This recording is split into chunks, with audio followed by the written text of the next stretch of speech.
Smiley! Adam! We are back for another episode, a weekly update with the Mountain Bike Shed. The Mountain Bike Shed. Yeah, it's been really hard uploading things every week, so this has been a lot of effort to get this uploaded to both Facebook and YouTube. Sometimes it's been taking me a day of just like trying nonstop. It kind of fakes that it's going to do it, gets to like 70% and then kicks out. So we will upload this either today or maybe tomorrow. But people can subscribe at youtube.com/mtbshed. And that will get them access to our weekly episodes and unboxings, which we'll probably jump into today. We had an order come in, so I figured I'd have Riley go through it with me real briefly. That's right. But before that, you started your NICA season back up? It is officially started. Did you have your first practice? Yeah, I think that was like 2 weeks ago. I was at the lake, but then this week I've been at the practices. What did you guys do at practice? Well, the first 2 weeks of NICA is just like very beginner based, where the new people on the team, you're kind of like, what's your name, what school do you go to? You guys like, are all getting to know each other. It's kind of like your first 2 weeks of school. How many people showed up to the practice you were at? I think like 40. 40 kids. And that's like 20 of them weren't there too. And then like probably another, 15 coaches, 10, 15 coaches? A lot of people, man. So what skills did you guys do? So you guys met and everybody's in a big circle with their bikes. The coaches are looking over everybody's bikes, I guess. They split them up into teams. So when you sign in, I guess they do some randomizer thing where it's like you're purple, yellow, blue. Did they put you with the slow kids? Yeah, there's like the special help category. I didn't mean that kind. I meant speed slow. Oh my! I have 2 coaches follow me around on the trail. I have the auto director on. I'm starting to think maybe that wasn't a great idea. I'm going to turn it off because it keeps showing people our wonderful case. We have our Garmins in there, and one should know about. That's right. So yeah, you guys split off into teams. What was like the first drill you did? What was one of the beginner drills? Well, I know one of them is just like cornering, like rear wheel lifts, front wheel lifts. And then mostly just like, who are you? What school you go to? How long have you been riding? Just kind of like that type of stuff, you know? So wheel lifts, they ran through your bikes. Coaches looked over your bikes, made sure they were safe. I forgot to mention that. It's that I have to perform.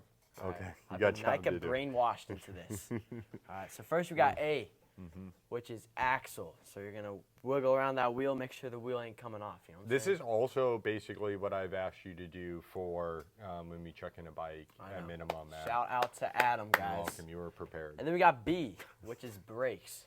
So then you're gonna get the bike, you're gonna like squeeze the brake and make sure it drags or whatever.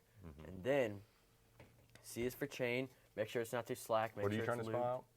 What? What are you trying to spot? It's not too loose. A, B, C, D. Oh wait, I'm not done, man. Oh, okay. It's a whole thing. So A, B, C, and then there's D, which is drivetrain. So it shifts right. It can go into the hardest gear, limit screws, all that. You know, I mean, you're not throwing it up in the stand. You're just kind of like lifting up, like, it works, you know.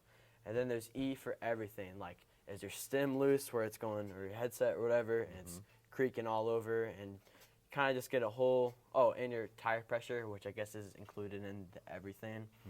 But then once you do that, then it's like you're good to go. And yeah, so that's the NICA bike check. Yeah, no, and that's essentially, if you bring your bike into the shop, the check we go through, typically bike will go up in the stand. I'll grab each wheel, rock it back and forth. That's going to tell me if the skewers and whatnot are proper. It may be good to set it down on the ground and make sure it's in its dropouts if you're going to actually go ride. But I'll typically do that, so it's similar. And then, then I rock the fork back and forth and the cranks just to make sure those aren't loose. Then I check brakes, which is always proper. And then, next I go to drivetrain. And I'm mostly going to be concerned about whether or not the limit screws are set proper, because that's going to be a big issue. If your high or low limit screw have wound themselves out slowly over time, or maybe were never set up proper in the first place, then if you go to shift in that easier to pedal gear and you run out of gears, you might run into your spokes, and that could not good. And that could be a major right ender, especially on kids' bikes, because you guys are typically, not everybody's on. What was the mix as far as, let's say, kids that were on like plus $1,000 bikes and sub $1,000 bikes? you can tell right when they show up to practice.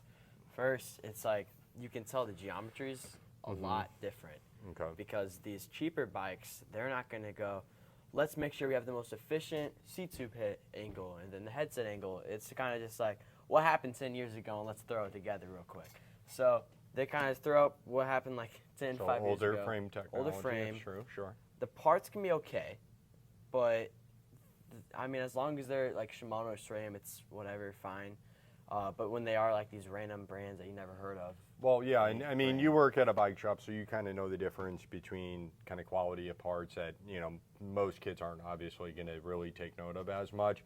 Did you notice just in kind of even those beginner drills that you guys did that maybe the kids who were on the 3x or the 2x or had the coil forks had a harder time figuring out, because if you're trying to do wheel lifts, and you got a coil fork that's if there's black grease coming off your stanchion, it's done. It's done, dude. So if you're trying to wheel lift and you compress your fork and it doesn't compress or return proper, that's going to make those things harder. Yeah, I mean, and also with those coil forks. Did you see those kids struggle a little bit more? Well, I mean, one of the things, whenever you do a bike check, like NICA or whatever you're doing, just drop it and hear it. And with the 3x, you'll hear it a mile away because it's going, you know what I'm saying? Mm-hmm. And the fork is usually blown out, so there's no rebound or anything, so it's this bang. They do the drop test in NICA? I guess it's not part of ABCDE, but like that's what your coaches have you do. Well, I mean, it's just it makes sense. Because we do that here in the shop as well. Well, if Mountain Bike Shed does it, you guys should do it too. Yeah. So I do it. Every bike I grab, I do that too. I bet you it looks weird to some people when they bring their bike in. I immediately bring it up and just lift it up 3 or 4 inches and then drop it. But no, you can tell a lot. And then it starts to make more sense if there is indeed a noise, especially full suspension bikes. You can just start following that noise and putting your hand on it and dropping it with your hand. And you'll eventually find out which pivot's loose and needs to be re-torqued back down. Most suspension bolts are all going to have torque specs. So people can go to mdbshed.com or they can come in store and get a torque wrench to properly torque things down. We're in the age of the internet, so I think that it's really nice that we have the availability to just be able to Google any torque spec. That's so we nice. should probably take advantage.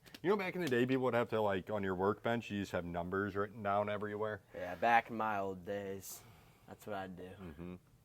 We used to, at the old shop, we used to have to keep, at the time, Fox's warranty number. Oh, really? And that wasn't really that long ago. Some numbers are hidden. Torque specs normally are pretty well known. And that was about 5 years ago.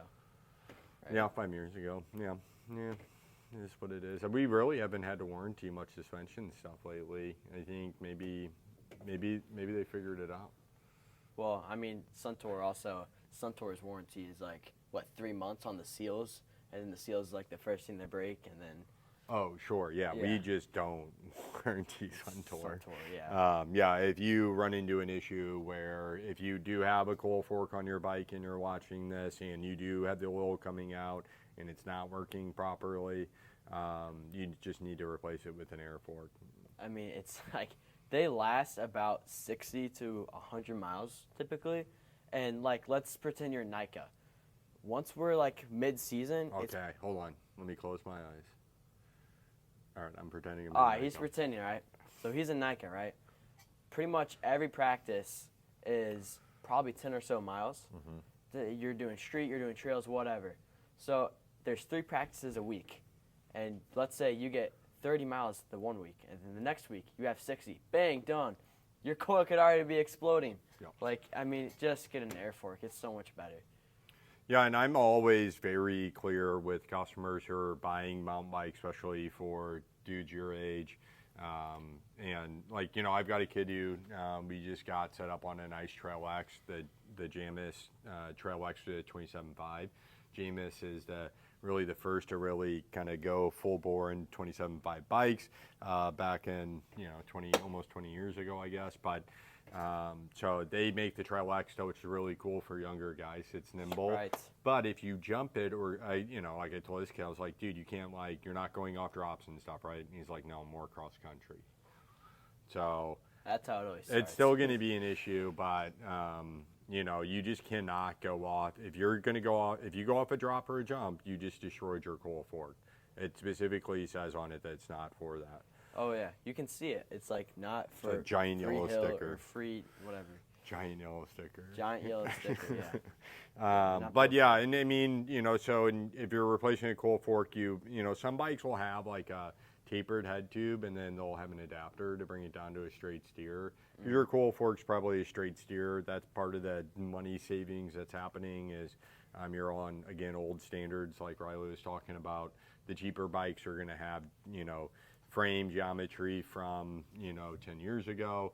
Maybe they got some retired molds, and that's how they can make their bikes cheap. I don't know how all manufacturing operates, but yeah, I mean, keep an eye out for that kind of stuff. Upgrade to an air fork, straight steer. RockShox Recon non-boost, 100 quick release. I mean, it's just worth it, honestly, if you don't want to be constantly replacing it. And then it's not like, oh, I'm going to go buy a Suntour, and then it immediately breaks again, and then your warranty is going to mess you up because their warranties are not good because they know it's just going to break. Mm-hmm. And also, if it's in the winter, if it's cold, then the coil acts differently. You got to more stiff, too. Do you think, like, the people at SRAM or at Suntour are like, yeah, this is probably going to break anyway. We should just have a crappy warranty. I don't think they're thinking that. I think, you know, I don't know. I think whatever makes them the most money they want to do. Mm-hmm. Units. All right. Well, we did not get into the order opening, but that's fine. I think we put out sufficient order for this week. I figured we would talk about NICA a little bit too much. I wasn't sure all would come up. I forgot about it. But that is really fun. I am glad to hear about how the first practices went. And all that to say, like, we should probably hop back to just because you work at a bike shop, you can kind of tell all those things, and you know, because we talk to customers about that every day, about the struggles those kids are going to experience because you're hearing noises. Not every kid is. If your kid's on a bike like that, it's fine. They can go ride. But if they're getting into it, then it would really help them out. It would increase their confidence by about 100%. Oh, yeah. It would increase their speed by 20% if they got on a proper one-by bike with an air fork.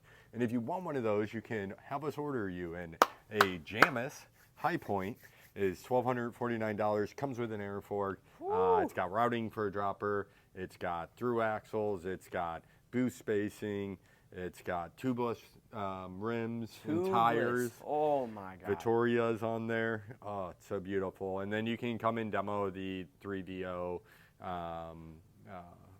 hardline over there, the 27.5 160 mil travel bike that pedals like a hardtail and descends like a DH bike.